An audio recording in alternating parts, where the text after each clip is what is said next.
देखिए क्वेश्चन है JEE main 2024 9 अप्रैल shift 2 का क्वेश्चन स्टेटमेंट वाइज है। स्टेटमेंट 1 कहता है कि वेक्टर ए आपका I cap plus 2 J cap minus 3 K cap है and vector B minus 2 I cap plus J cap minus K cap है। Then the vector R satisfying A cross R equal to A cross B and A dot R equal to 0। तब आप देखो,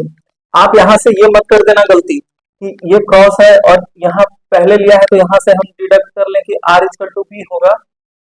ये गलत है, पहली चीज बता दिया।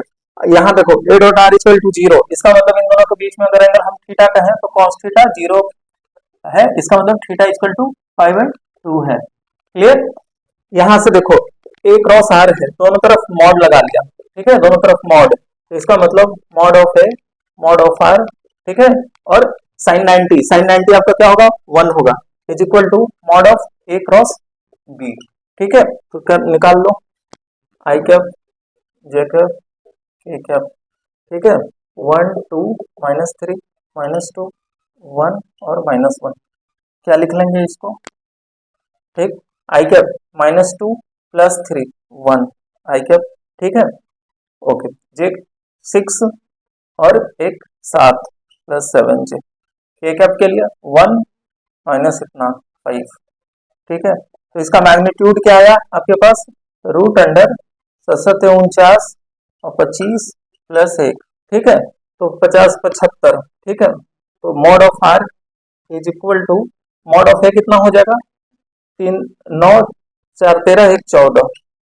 ठीक है, तो mod of R equal to क्या आया √75 अपॉन √14, जो कि 10 के बराबर नहीं है, तो स्टेटमेंट 1 आपका क्या है, गलत है। अब देखिए स्टेटमेंट 2 कहता है कि cos of 2a plus cos of 2b plus cos of 2c greater than equal to -3/2 in A triangle में, तो आप क्या करो, प्रूफ मत करने लगो, आप इक्विलैटरल ट्रायंगल लो, ठीक है, इक्विलैटरल ट्रायंगल सारे एंगल क्या हो जाते हैं 60 के बराबर हो जाते हैं, ठीक है, सब्स्टिट्यूट कर दो, cos 120 सब cos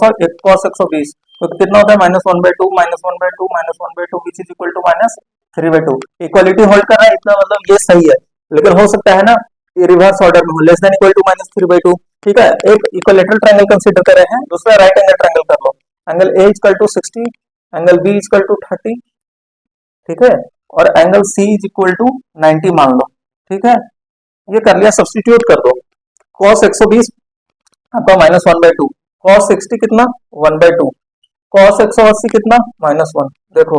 -1 जो कि ग्रेटर देन -3/2 है, तो ये बिल्कुल स्टेटमेंट सही है, तो स्टेटमेंट 2 आपका क्या है, सही है, ठीक, तो इस कदर सॉल्व करना था, तो आपका स्टेटमेंट 1 गलत है और स्टेटमेंट 2 सही है, ठीक।